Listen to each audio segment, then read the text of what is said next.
Hey guys, what's up? I'm here with a review of a loosely biographical horror film from 1968 from the British production company Tygon, who also produced an absolutely amazing semi-forgotten 70s British horror film called The Blood on Satan's Claw. This is their other big hit, and the rest of their movies were just kind of forgotten. This is the other one that they have that's kind of well remembered. I'm talking about their Vincent Price film, Witchfinder General. This film is partially and very, very loosely based on the life of actual witch hunter Matthew Hopkins, who, with help from associates, is responsible for more than 300 women being executed for witchcraft between the years of 1644 and 1646. So this film has some very grim subject matter. Hopkins and this film itself would actually go on to inspire the semi-underrated Udo Kier and Herbert Lom German horror film, Mark of the Devil, which is a film I very much enjoy. So what we got here is basically a very similar film to that, except this movie's far more serious. This one's less violent and less exploitive than Mark of the Devil. Essentially, it is about a witch hunter who is going around executing witches, and they're not really witches, and a soldier who is directly affected by these atrocities being committed tries to stop Hopkins.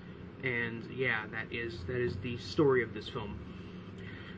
Right off the bat, by looking at this film, I could tell that it was a very well produced film, despite it only having a budget of like $175,000. This movie has a great sets, very good costumes. It's got some good lighting. It's got some good music. Really, it's got that kind of period aesthetic just right. The countryside they shoot in is very beautiful. I'm pretty sure they even shot on location where some of this stuff actually happened too. The acting overall in the film is pretty good. I wouldn't say it's anything amazing, but Vincent Price as the titular Witchfinder is genuinely creepy in this film, and he gives one of his best performances that I've seen from him so far. The writing in the film is nothing great. It's nowhere near bad, mind you, but it's nothing Oscar-worthy as well. Really, overall, everything in this film is of a at least good level of quality.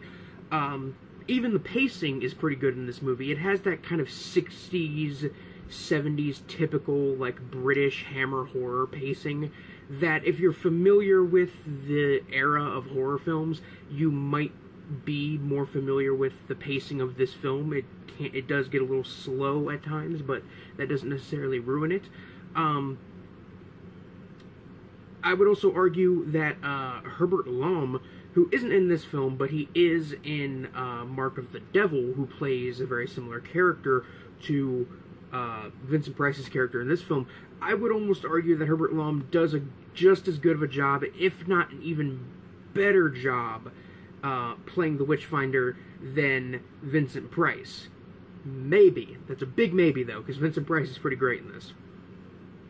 I don't have much else to say about this film. It's a thoroughly engaging and interesting film without many problems, other than, in my opinion, some pacing towards the middle being a little slow, and a scene that happens very early in the film where characters are talking about it being after dusk. You know, what are you doing out here after sunfall, or after nightfall, or whatever, you know, what are you doing out here at night? And it's very obvious that this scene was shot in the daytime, and they just kind of like, you know, I don't know how producing film in the 60s worked, but essentially they just made the shot look very, very dark, like it was nighttime, but you can even see the sky is a bright blue. Those are really my only problems with the film. On the gore meter from 1 to 10, 1 being something like Nosferatu and 10 being something like Peter Jackson's Brain Dead, Witchfinder General is probably a solid 3. It really isn't as bad as by today's standards as it was in the late 60s when it came out. The film has definitely aged. It's not as bad as it might have been considered, you know, back then.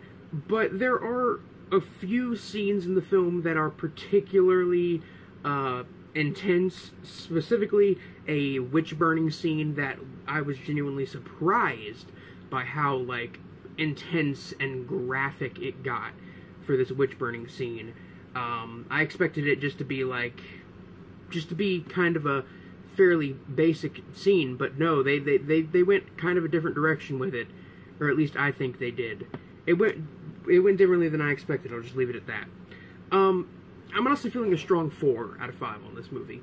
It's not as good or recommendable as The Blood on Satan's Claw, which is, like, arguably a masterpiece in my opinion, but it stands out on its own as a great film, and it's definitely one of Vincent Price's best performances. So I would say if you were into witch films, if you're into witch hunting films, you know, if you like Mark of the Devil, or The Devils, or, I can't think of any other witch movies off the top of my head. If you liked The Blood on Satan's Claw and you haven't seen Witchfinder General, I would highly recommend it, especially if you are a fan of Vincent Price. Vincent Price is fantastic in this movie, but with that being said, that is it, guys, for this review. So, yeah, I'm Biscuit Boo Horror Reviews, signing off. Peace.